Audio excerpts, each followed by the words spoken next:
Hey guys, Steve here with another bat rep for you. This time I'm playing LUKAS. This is a list that I've stolen wholesale from Juris, from the Crucible Guard Discord, and I wanted to play LUKAS for a long time. I've been waiting for a second Vindicator to come through because I think he does very well with two Vindicators, and I finally ended up just converting one of my Toros into a Vindicator to make up that space in the list. And the list is as follows. Here it's LUKAS with Alice. And then the battle group is a Liberator and two Vindicators, as I just said. Then we've got two Rayless Interceptors in the list. We've got Prospero, and he's running a Suppressor. We've got one Ascendant Mentalist, two Death Archons, of course, and one Trancer. LUKAS is in Prima Materia. So I think this LUKAS list has been tuned to specifically be able to play into Circle. That's what I understand. Hence the double battle engines, but I think it's generally a pretty good list, and it's just a good place for me to start, and I might end up tuning it slightly to suit my meta a bit better, but generally it feels pretty powerful. I think you can get good value out of those single powerful targets with TK, and use the TK to focus down the more powerful targets in the opponent's list by fishing them out of their protection and bringing them towards you. Obviously, LUKAS is very, very strong. He's got loads of focus, especially later in the game. He's got an Arc Node in this list, so he can get out there. He can do Force Hammers, TKs, and also he has a Cloud Wall that he can play. So, yeah, lots of interesting tools. And I put the word out that I was looking for a game this week, and Ben was kind enough to play against me again. He's playing his same JARL list from the last battle report from the game day. So both of us just really want to get reps in with these lists. So I'd like to get more comfortable with LUKAS, and because I think he's a very cool caster, nice and fun, very powerful, and he seems like a very cool caster to play. And Ben is concentrating on getting reps in with his JARL list. So this wasn't necessarily a planned matchup, but we both wanted to just get some games in with these lists. So his JARL list looks like this. It's JARL with a Trollkin Runebearer. He's got a Dire Troll Bomber in his battle group, along with Rook and a Slag Troll. He's got Valka, Lanissa Rasil, one Troll Whelp. He's got Boomy 3, Boom Howler the Destroyer. He's got a unit of Champions with Scaldy, two units of Bears, Swamp Gobber, Bellows Crew, and the Stone with the Northkin Elder, which means he must be in Storm in the North. So here's what the table looked like. So I actually rolled for Scenario. Now, one thing about this list is that there's no units in the list. So I rolled for Scenario and came out with Invasion, which doesn't have any circular zones. And I thought, well, I'd like to find out how it is to play with some circular zones to see how difficult it is to get on without a unit to score. And I re-rolled, and we ended up with bunkers. So it turns out 1/3 of the scenarios don't have circle zones anyway. And after that, I thought, screw it, we'll just play on bunkers. It's my first game with this list, so let's just get on with it. We rolled off to go first, and I got the first turn because I think that's generally a good idea, especially if you're not familiar with the list. And this is the table side that Ben gave me. And then, yeah, the terrain. So in the top zone, we've got a forest, then going clockwise we've got another forest. That big rock looking thing is being treated as a house, and it's got water next to it. Then in my zone at the bottom there's a wall, then to the left of that there's another wall, and just above that you've got two pieces of terrain stuck together, and we're treating the big rocky bit of terrain as a house, and the sort of flatter watery piece of terrain is water. You may have also noticed that we actually set up this game. We forgot to put the flags down for the scenario, so those will pop up at the end of my first turn. So I deployed like this, and so one thing I'm very aware of is ambushing battle bears. And last time I played against JARL, I think I lost the game because I didn't respect the charge range from the edges. It's about a 14-inch threat. I think they come in 3 inches, and they can charge 11 with speed 7 and 1-inch melee range. And if he can get Hunter's Mark on a model with Lanissa, then that can be increased to a 16-inch range from the side. So there's something I'm a little bit aware of in this game. So what I'm looking to do is make sure both of my battle engines stay away from 14 inches from the table edge. And on the right-hand side, I'm going to be using that big rock to cover my Death Archons. so they can get up the board a little bit further, and they'll hide behind that from the table edge so that they can't be charged from that side. Yeah, and because of that big rock thing, I thought I'd better keep my battle engines on the left-hand side. That whole side is a little bit more open, although those walls are kind of a problem. And that's one thing that bugs me about huge bases, is that those if you have sort of some terrain that they can't actually finish movement on top of, then quite often they have a little bit of a problem getting around those. Luckily, they're speed 6, so they are able to get onto the other side of a wall just by walking. So that does help a little bit. Then, other than that, I've got both the Vindicators in the center, and the Suppressor in the center, and LUKAS, and the Arc Node all in the center. Yeah, so that's really just to try and give me as much options as possible with moving stuff around and shooting. And yeah, so that's my deployment. And as I said, I got the first turn, so that looks like this. So just as I said, those Death Archons getting up as far as they can. They don't have to worry about ambush on the first turn, but they still want to be on that side of the house. Then we've got both of the Raelises not quite having to respect that 14 inches, but sort of getting up into a position so they can get on the other side of those houses and still be outside of 14 inches of the left-hand table edge on the following turn. Got the Ascendant Mentalist up with Force Aura. Now, one thing I do have to watch out with JARL is that he can use Magic Bullet to kill the Ascendant Mentalist very easily if she's within 4 inches of a battle engine. Now, one thing I've been corrected on recently is that Force Aura is actually a 3-inch aura, not a 5-inch aura. So actually, versus something with Magic Bullet or Trick Shot or something like that, this reduces the value of the Ascendant Mentalist quite significantly, because she needs to be within 3 inches of the things she wants to protect. And that means she's always going to be able to get Electro Leaped on, or Magic Bulleted, or Trick Shotted. There's not an awful lot can be done about that, apart from maybe running Shield Guards in the list. But those weapons tend to be relatively low power. So maybe it's not too much of a bother. Mainly in this list, the main problem for is getting charged by Rook, or the champions, or getting shot by the bomber. Those are the things that are going to be chip damaging my high armor targets. And then in the middle, yeah, I've got my Arc Node up behind the wall along with the Trancer. He's hiding behind the wall. Don't want to make them into easy targets for JARL. And all of the heavies in the center. LUKAS went up. I believe I cast Iron Flesh on him in the first turn, but after that I let it drop. And other than that, I think I TK'd the Suppressor forward just to give it a little bit of extra threat range in this first turn. And apart from that, I think he was just camping. So Ben's first turn looked like this, being quite cautious. With those Death Archons up front, he can't really use it's not as easy to use the champions to cover the rest of his army. So his champions are being a little bit careful over on the left-hand side there. The main support, JARL and Rook, are all hiding behind the middle forest. Again, it's not the sort of situation where he can just run up, because he's going to have nasty alpha. I think it's possible for me to do quite a lot of damage if he does that. And on the right-hand side, you've got the Bomber and Lanissa Rasil and Valka all behind that forest over there. And you can also see that we finally have some flags on the table, so that's helpful. So first time out with this list with LUKAS, and I felt like I might want to do a couple of little flashy plays just to see what is what. So Rook behind the forest, I thought, ha ha ha, you're not safe there. So what I did was I engineered a reach out and touch of Rook. So I ran up my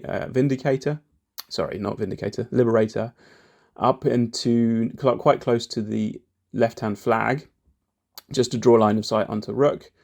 And then I used LUKAS to TK him into the forest, and then with the intention of charging and slamming Rook back and knocking him down. I also turned him around with the TK. I TK'd the Liberator back, and then I put down a cloud in front of him to stop line of sight for the champions, because the champions with Quicken Up on them is a pretty dangerous side. I also put down a cloud on the right hand side. Then the Trancer charged Rook and slammed him pretty much back to where he was before. Now, Ben quite handily pointed out that actually I could have done a much better play. So rather than TKing Rook and the Trancer, to give the charge for the Trancer, I could have just force hammered Rook from where he was standing, and that would have had a very similar effect. It would have had him knocked down. He wouldn't have been turned around, but I don't think that matters too much. He would have been knocked down, and actually there would have been a very decent chance of him putting some damage on JARL, possibly killing one of the stone guys, and possibly killing the rune bearer, which actually would have been a much better play. So thanks to Ben for pointing that out, and that's something I'm going to bear in mind in the future. On the left-hand side here, one of the Rayless Interceptors put a shot down on the stone and killed and forced a tough check on a couple of those guys in the stone unit. Put down a Scather as well, obviously. And on the right-hand side, I was able to fill up the Suppressor and trample him, put up Guided Fire, and he was able to spray down Valka on the right-hand side by trampling and then spraying.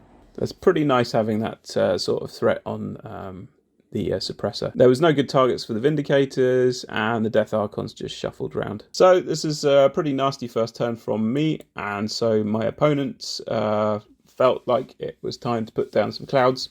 So it was feat turn, he repositioned the champions. Rook came out into the zone.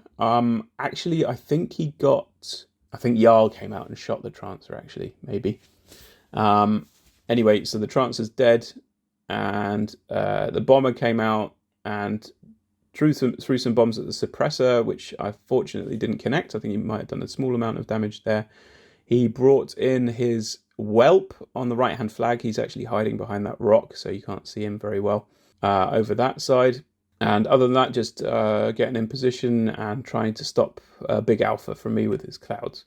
I believe Boomhowler put Hoofit on Rook as well, so I think at the end of this turn he actually walked back out of the forest. So here's my next turn. So actually there wasn't an awful lot of pressure for me to do much because there wasn't a lot of threat on the scenario. So what I did was, on the right-hand side, is I trampled the Suppressor into my opponent's zone. And he was also able to spray down Boomhowler with his fully boosted sprays and engage the Bomber. And then in order to help the survivability of the Suppressor over on that side, I used a Corpse to put Mortal Fear on the Death Archon. So that would mean that if the Bomber tries to hit the Suppressor, that he is effectively armor 20.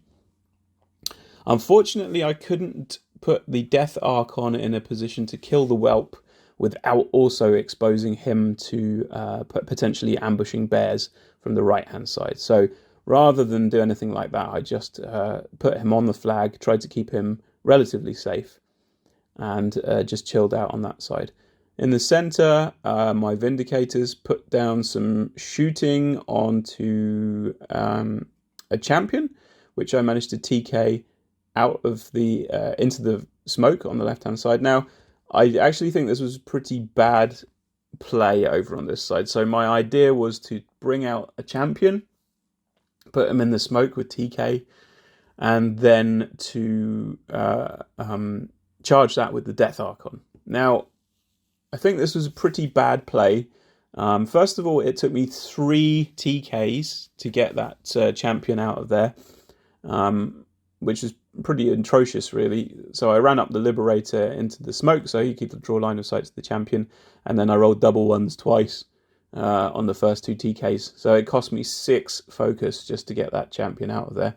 I also put down a smoke over there, because I felt like that would be a good idea to try and protect the Liberator and the Death Archon from the repercussions from the champions. Yeah, and so that meant that I was able to charge in with the Death Archon. I was also able to put Scather onto that champion, and even though I charged with the Death Archon, I actually wasn't able to even kill that champion because the damage all got distributed across the rest of the unit. So all of that unit was left on pretty much 1 or 2 boxes, but the Death Archon still standing in front of a load of champions, which is not ideal. So the reason it was a pretty bad play is because there's actually no pressure for me to do this play. I basically sacrificed the Death Archon to kill 1 champion, and this is not a good attrition play, and I didn't gain anything on scenario or for the assassination either. So over on that side there's a flag, which I couldn't get a solo onto, so there was really actually no pressure for me to put any solo on that flag, because he doesn't have a solo near there either, so no one's going to be scoring that flag, and so there's no scenario pressure over on that side. All of my stuff over there out-threats his champions. He's got his smoke out in this turn, but I can just wait a turn. All of my stuff out-threats his champions, so I could have just shuffled just outside of champion threat range and then waited until the next turn and then done big alpha on those champions without having to sacrifice a Death Archon. So generally speaking, I'm pretty unimpressed with my own logic in thinking that that was a good idea over there on that side. Other than that, so I'm contesting my opponent's zone. I believe I put Withering Humour and a little bit of damage on the bomber with one of the Vindicators. The other Vindicator shot the champion over on the other side to give out Withering Humour over there. Yeah, you can see my Ascendant Mentalist down the bottom is just trying to keep away from everything so that she can't get Magic Bullet to death. And Lukas is sat in the zone. So, yeah, I'm putting a little bit of scenario pressure on my opponent. And, yeah, making some slightly dodgy attrition plays. So, my opponent retaliated. He has to kill that Death Archon. He's got no choice. So he committed the champions to kill the Death Archon. If I had had more of my smoke out there, then he probably would have had a hard time charging the Death Archon, and B, probably a much harder time hitting the Death Archon, because I would have been able to have a little bonus to defense from the cloud over there on that side. So anyway, the Death Archon died very easily over on that side, and as you can see, he didn't put anything on the flag on the left-hand side. So yeah, pointless death for a Death Archon over on that side. Rook did not have line of sight to the Liberator, so he wasn't able to charge it. Two champions did charge and only managed to put one attack on. He's at def 15 over on that side. So that's 8s to hit for champions, so it's not necessarily that good. So one unit of the bears came in and ambushed on the right-hand side. He also tried to put Hunter's Mark on the Death Archon with Lanissa, but unfortunately didn't roll the 7 that he needs to do that. So that meant that the bears were not able to charge the Death Archon, so they've just run in to engage on the other side. So putting out Mortal Fear from the Death Archon paid off, because the bomber is then at dice -5 to hit the suppressor, so he's no problem hitting. But he was having to boost his attacks, damage rolls on his attacks over there. Killed about half of the suppressor, I think, so not too bad over on that side. Yeah, so I'm still contesting both of the flags and his zone, so I tick up on 1 point on my side. And as I've said before, letting your opponent score more points than you on your turn is almost as powerful as an assassination. So as soon as I realised that was what was happening, I was thinking, okay, so how am I going to close this game out? I'm at this point, it's 1 point to 3, I think. So 1 point to 3, so I'm 2 points ahead, so I need to get another 3 points and prevent him from scoring.